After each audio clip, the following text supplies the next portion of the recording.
How's it, everyone? This is Lolcohol. This is part of a 2-video series that's going to help you get through the campaign and into the early endgame much more comfortably.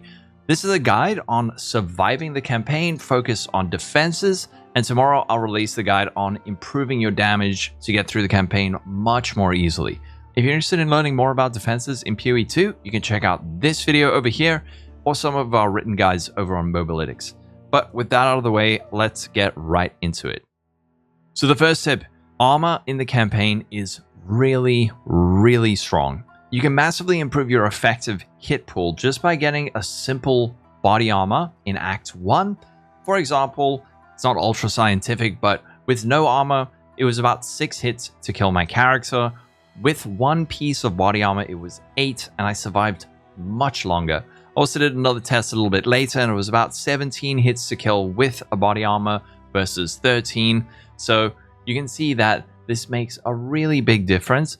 If you're really struggling in Act 1, try equip a simple body armor. If you need to get a bit of strength, try and find it. You can either get it on the passive tree or from an item, but don't overlook armor, especially early on in the campaign. Also, if you're able to keep up with the strength requirement, make sure to upgrade those armor bases, because the amount of armor that you get granted from those bases is much higher the higher level item base it is. Now the next tip, and I cannot stress this enough, this is a mistake that I see even intermediate players making, and that's not upgrading your flasks. So when you start out, you're going to start with these little lesser life flasks. This grants 50 life over 3 seconds. This one grants 50 mana over 2 seconds.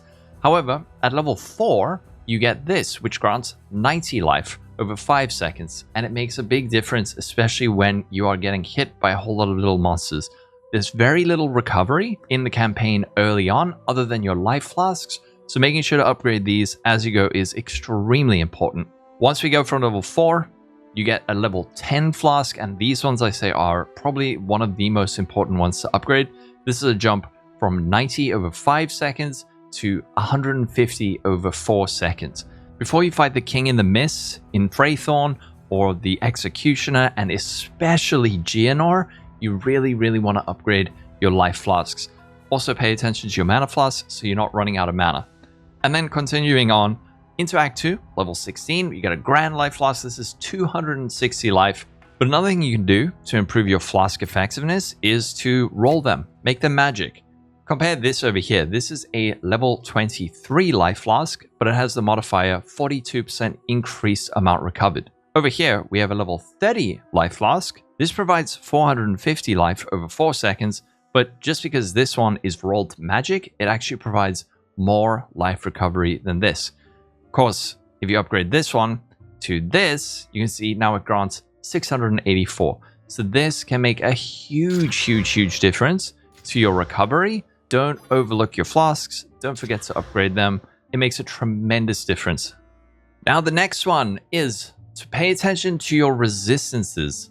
It makes a huge difference, especially if you're able to understand when to focus on certain resistances. It's pretty hard to get to the cap of 75 in the early acts of the campaign. However, there are certain areas where having higher resistance of a certain type makes a big difference. For example, in Act 1, having cold resistance is going to be extremely important as you reach Geonor. He has a lot of cold damage on his attacks. In Act 2, starting out, having a bit of fire resistance makes a huge difference. Modern Mine and the Modern Quarry, there's a lot of fire damage. The boss in Modern Mine has a ton of fire damage, so having a bit of fire resistance here makes a big difference. Traveling on into Traitor's Passage, fire resistance is also going to matter a bit, but then after that, once you move into the second bit of Act 2, having lightning resistance is going to be a big help. And moving on into Act 3, having some fire resistance makes a huge difference, especially in the despised Matlin waterways. If you have no fire resistance and no armor, you're going to get absolutely wrecked here. So if you can get some fire resistance, do that. But now, you're probably saying, get fire resistance, how am I supposed to do that? There's several ways that you can get some fire resistance. Firstly, checking vendors is always great. You can always check and see, do they have resistance gear? Here's some resistance, this is great. Here's some cold res, here's some cold and lightning res. Another thing you can do is check your other vendors for rings. They can sometimes sell nice resistance rings. If we hop over to Act 2, we can maybe see if Zarka, do you have a resistance ring? No, but she does have something else that can be useful, which is a charm. Charms can be really, really nice, especially for boss fights. One like this will make a big difference during the Jumanra fight, so keep a lookout for charms, not only as drops, but also from vendors. Also, don't forget to overlook other charms, like used when you become poisoned. This can be really strong in Act 3 against Viper Napuatsi, and other ones that can be really good are anti-ignite ones, like this, Beira's Anguish. This is a unique one, but the main thing that's important on this is used when you become ignited. But another thing you can also do is getting runes. If you have empty rune sockets and a few extra runes, you can get some good resistance over here. Bit of fire res, bit of cold res, lightning res, and of course a bit of life. As you travel further into the campaign, you want to start balancing out your resistances here, but there are different bosses with different elemental damage types, and for that reason it can be good to have some gear swaps. So if you have an extra ruby ring lying around, the implicit alone on these kinds of rings can be enough to help you get through certain areas. Let's say you have a really nice rare topaz ring. If you get to Matlan Waterways and you have no fire res, it can be worth removing one of those rings to just pop on a ruby ring instead, just for the extra bit of resistance on the implicit. Now this next one's going to sound kind of dumb, but try and get life. If you can get life, you're much less likely to die, especially combined with good resistances and even some armor. You can get life on gear like this. Keep a lookout for it wherever you can. You can also get a bit of energy shield. That makes a big difference. You can always, if you're desperate, check a vendor like this. Something like this could be a big difference. A bit of life, bit of cold res, big chunk of life over here, and a bit of energy shield. As a rule of thumb, what you can do is say, for each act, try to get an extra 300 combined energy shields and life per act. So by the time you're at the end of Act 1, aim for about 300 life and energy shields. Act 2, 600 if possible. You can get a bit lower. It depends how your other stats are. If you've got good resistance and armor, you can get away with a bit less life. But just as a ballpark figure, you can aim for about 300, maybe 250 life per act. Another place you can get life is with strength on the tree. Each point of strength is going to grant you 2 life. So if you take 5 points of strength on the tree or get an item with a bit of strength like this is going to improve your life even further. Also, the other benefit of getting strength is that it enables you to wear armor-based armor. So strength, really, really strong in the campaign. Now, another one that can be great are essences. Keep a lookout for resistance essences and also life essences. Things like this, a greater essence of the body, can provide over 100 life. Also, there's ones for resistances like this. This can give you a nice piece of lightning res. This upgrades a magic item to a rare, so it's only going to work if, let's say, you have a piece of equipment that already has a bit of life. Pop this on, now you have life and resistance. And while we're on the topic of life, next league, we're going to have a new mechanic, which is Runic Ward. You're going to be able to craft on every single piece of gear a little bit of extra ward, which serves as a buffer behind your life. So once you reach 0 life, then your ward will be able to kick in and keep you alive for a little bit longer. We're not 100% sure how good it is, but don't forget to use ward on your gear because it should make a decent difference. And now this one's going to be controversial, but stop sprinting all the time, especially if you're not really super mechanically good yet. I'm saying that in the nicest way possible, but sprinting is risky. If you can get hit, you can get knocked over and die.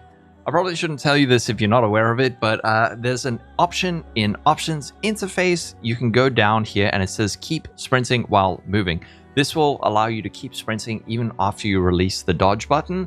So if you are using this, like this, just really try to pay attention. I think the thing that gets most people tripped up when they are always sprinting isn't melee monsters. These are fairly easy to dodge. It's ranged monsters. These little projectiles that move really quickly as you're sprinting that you don't really see coming. Those are the things that generally get you knocked over.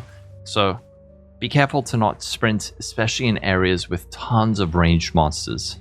Of course, you can also just spam your dodge roll. That can help with dodging attacks. Use your dodge roll when you can. Don't forget to use it actually defensively if you are sprinting, but calm down with the sprint. It's probably slowing you down more than you realize. Now, the next one is to do your permanent buff quests. Throughout the campaign, you're going to find a whole lot of quests that you can complete to get permanent buffs. Many of these are going to grant additional skill points, which accelerate your leveling. Also, the other thing is that there are some defensive permanent buffs. If you press U and go to the world screen, you can see bosses. Any one of these that has a little plus icon has a permanent buff. Now, if you don't have these memorized because you're probably a normal person with a life, here is a list of all the permanent buffs throughout the campaign. So here you can see there's the cold res, there's the weapon set skill points, there's even a little cheat sheet right at the bottom that you can check out over here. But more than just permanent buffs, there are also, as you can see, some guaranteed optional rewards for doing certain things. For example, in Clearfell, there's a mysterious campsite chest where you can get an uncut skill gem. A lot of people go for this on League Sot. You can also do the Devourer in Mudburrow to get an uncut skill gem and an uncut support gem. Another one that's great in Act 2, in one of the corners of this area, you can find the Elemental Offering. Here we go. So here's the Elemental Offering. I have actually accepted it, but here you get offered 3 chests. One is lightning, 1 fire, 1 cold. When you click it, you'll get a resistance ring of the associated type. I probably got this one from the lightning one, which is usually the one that I take. And you also get a rune associated. So with this, I got a storm rune, which grants lightning res or lightning damage, depending on what it's socketed into. But this is definitely worth looking out for. And like I said, this full list of things over here, this is very, very much worth learning and going through. I've highlighted the especially good ones. So try and learn these if you can. Something else really important that I highly, highly recommend doing is to do the League mechanic while you are going through the campaign. Not only do these generally spawn a lot of extra mobs, you also are going to get really good rewards from these. For example, in Fate of the Vile, almost every area had some kind of guaranteed reward, and they were really, really good. Like Act 2 Lesser Jeweler's Orbs guaranteed, or early Regal Orbs. Over here we can see we get a Gem Cutter's Prism. So do the League mechanic, especially this League with Runes of Uldur. You should be getting a lot of crafting currency, which you can then use on all of your gear to improve it. But I highly recommend it. There's no rush. There's no rush on League Sot.